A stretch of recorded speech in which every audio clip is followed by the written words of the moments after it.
LRS ప్రక్రియను 3 నెలల్లో పూర్తి చేయాలని తెలంగాణ రెవెన్యూ శాఖ మంత్రి పొంగులేటి శ్రీనివాస్ రెడ్డి అన్నారు.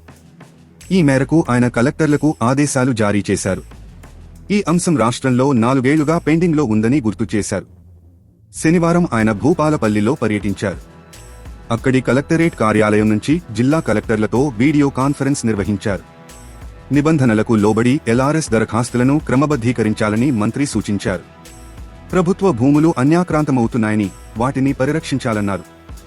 గత ప్రభుత్వం 4 ఏళ్ల క్రితం 25,70,000 దరఖాస్తులు తీసుకుందని, ఇందులో హెచ్ఎండిఏ పరిధిలో 3,58,000, జీహెచ్ఎంసీ పరిధిలో 1,06,000, మున్సిపల్ కార్పొరేషన్లు, మున్సిపాలిటీ పరిధిలో 13,69,000, గ్రామ పంచాయతీల్లో 6 లక్షలు, అర్బన్ డెవలప్మెంట్ అథారిటీ పరిధిలో 1,35,000 దరఖాస్తులు ఉన్నట్లు తెలుస్తోందన్నారు.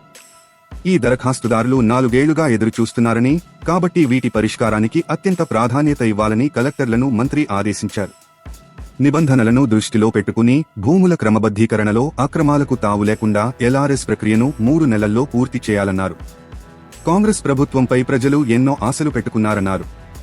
సాధారణ ప్రజలకు ఇబ్బందులు తలెత్తకుండా చూడాలని సూచించారు. తాజా సమాచారం కోసం లైక్ చేయండి, సబ్స్క్రైబ్ చేయండి, నోటిఫికేషన్ల కోసం గంట సింబల్ ఆన్ చేసి పెట్టండి.